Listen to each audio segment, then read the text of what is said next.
Very good evening. Welcome to State of Business on Art Television. I'm Ashinsani Veerasinghe. Let's have a look at the headlines first. Curfew in 19 districts extended until April 6th.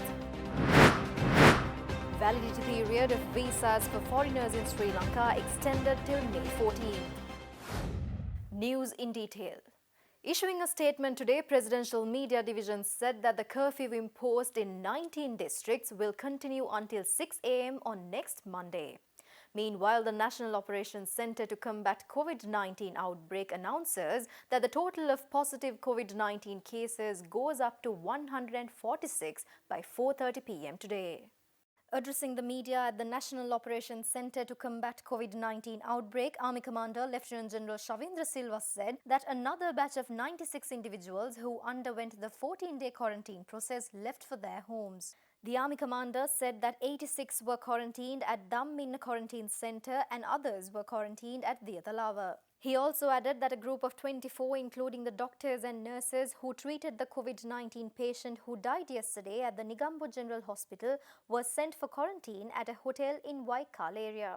Lieutenant General Shavindra Silva also said that all other 36 passengers who arrived in Sri Lanka from Malaysia with an identified COVID-19 patient have not yet registered with the quarantine centres. Addressing the media, DIG Ajit Rohana said that respecting their request, 2,913 who arrived in Sri Lanka after March 16th registered by this noon. He also added that all others who did not respond to their call will be punished according to the law. He also assured that all persons who registered with them were directed for self-quarantine process under the supervision of respective public health inspectors.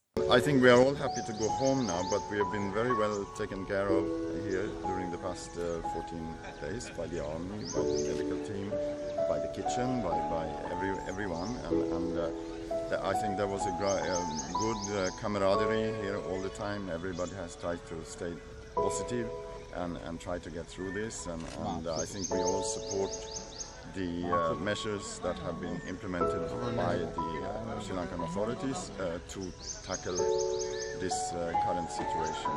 I think this is the right approach that has been taken. පිට රටවලින් ඉඳලා එන අයටත් මේ රටේ ඉන්න ජනතාවටත් අපි කියන්න කැමැති මේ වගේම මෙහි කිසිම බයක් නැහැ. ඒ වගේම අපිව හොඳටම සැලකුවා මේ අපි කල්පනා කරාට වඩා අපිව හොඳටම සැලකලා මේ.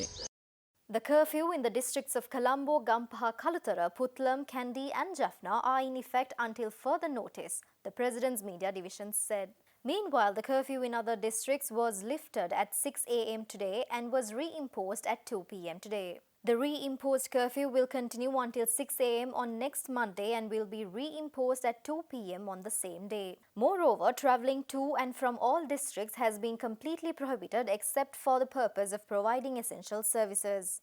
The isolated areas in the districts of Kandy and Kalutara will remain the same and no one will be permitted to enter or leave from these areas until further notice.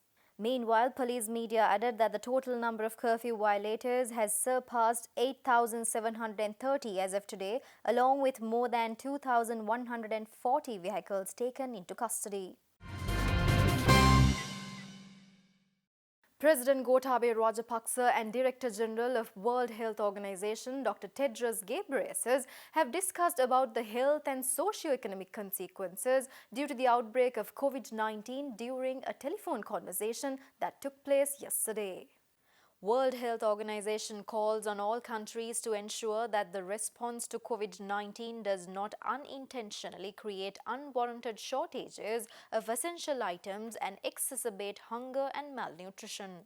Thus, WHO is having close dialogues with country leaders in order to check whether the countries meet these requirements and to assess the latest developments in the countries amidst COVID-19. At this juncture, Sri Lankan President Gotabaya Rajapaksa and Director General of the World Health Organization, Dr. Tedros Ghebreyesus, had a telephone conversation on the health and socio-economic repercussions that have occurred in the country and in the region due to COVID-19.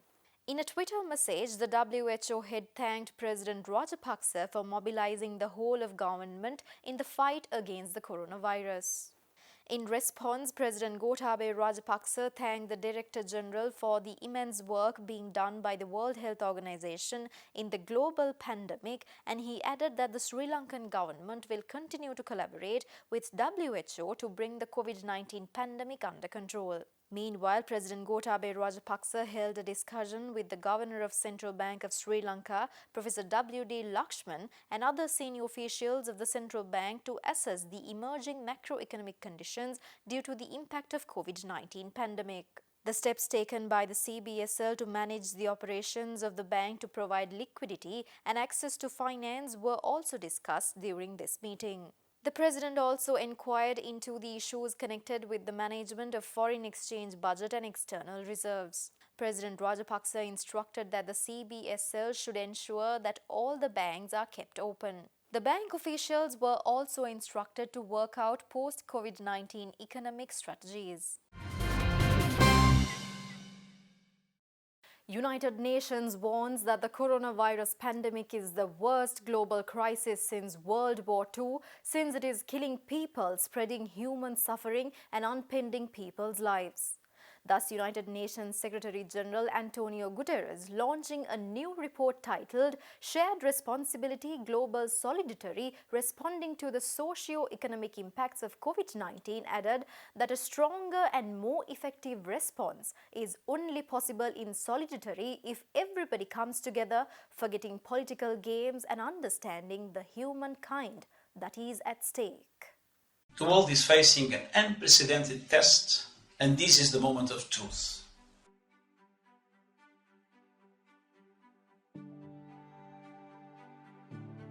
We must respond decisively, innovatively and together to suppress the spread of the virus and address the socio-economic devastation that COVID-19 is causing in all regions.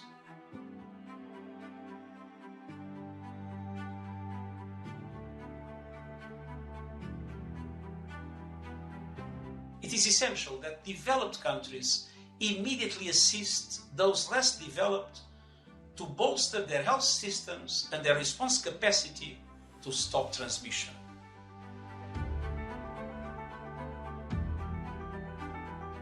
The United Nations is establishing a new multi-partner trust fund for COVID-19 response and recovery to support low and middle-income countries to respond to the emergency and recover from the socio-economic shock.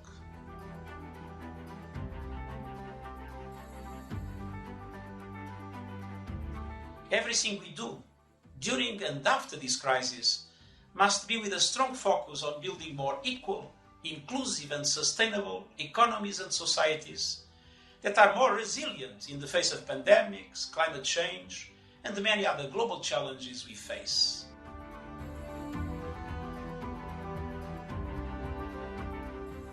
What the world needs now is solidarity. With solidarity, we can defeat the virus and build a better world. Stay tuned for more news after this short break.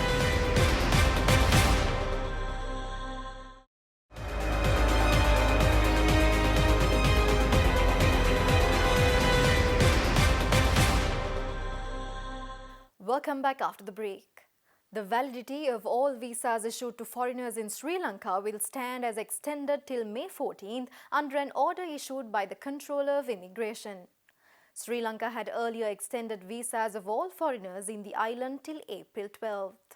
The Department of Immigration and Immigration says that the validity of all visas issued to foreigners in Sri Lanka will stand as extended till May 14th. They also said that the government had earlier extended visas of all foreigners in the island till April 12th. Accordingly, the foreigners had been asked to visit the immigration office on April 7th and 8th, but they are being informed not to visit on those days as the visa has been extended.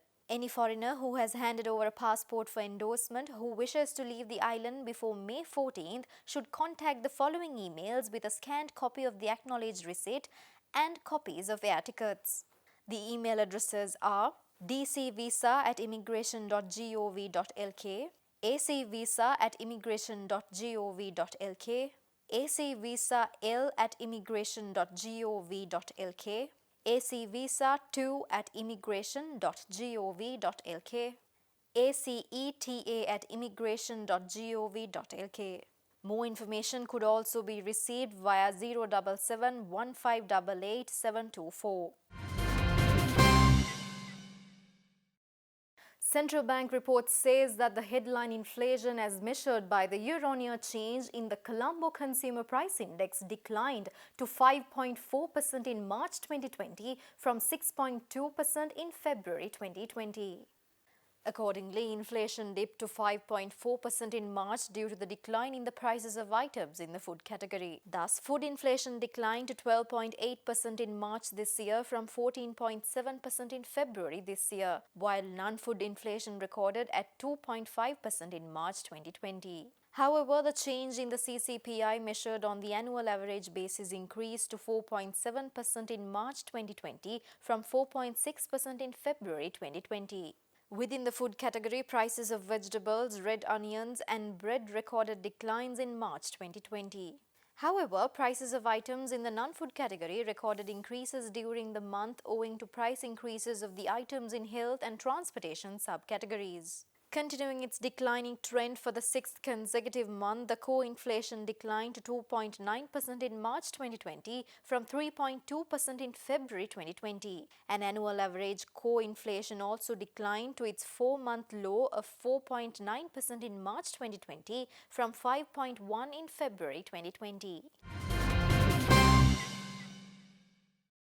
People's Liberation Front General Secretary Tilvin Silva says that the government must give the same attention to the issues such as providing essential services amidst the process of combating the COVID-19 outbreak. Making a special statement via social media, JVP General Secretary also added that the funerals of the COVID-19 patients should be done prioritizing the people's safety but not following the beliefs of the religions or the customs. ආණ්ඩුව මේ සඳහා වෙච්ච විසඳුම් ප්‍රකාශයට පත් කළා තිබ්බට ඒ ප්‍රකාශයට පත් කරපු විසඳුම් ඉතා හොඳ මට්ටමකින් බිමේ සිද්ධ වෙන්නේ නැහැ. Food and medicine are the two major issues faced by the general public. Already introduced mechanisms to provide essentials and medicines at the doorstep are not properly implemented. Government initially decided to keep all the pharmacies open and they suddenly changed the idea. Therefore, a proper system must be introduced from the grassroots level to deliver the medicines identifying the needy persons.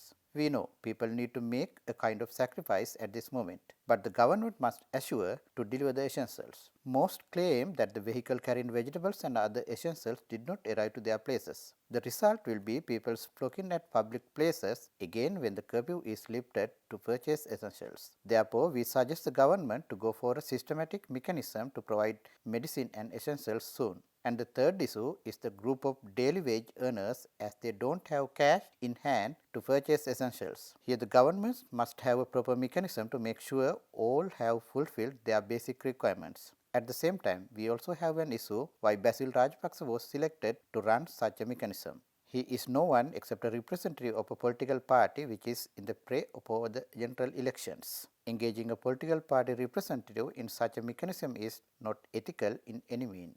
Basil Rajapaksa මහත්තයා කියලා කියන්නේ මන්ත්‍රීවරයෙකුත් නෙවෙයි ඇමතිවරයෙකුත් නෙවෙයි. With that, we are wrapping up today's news. Stay home, stay safe. Join us tomorrow on State of Business at the same time. Until then,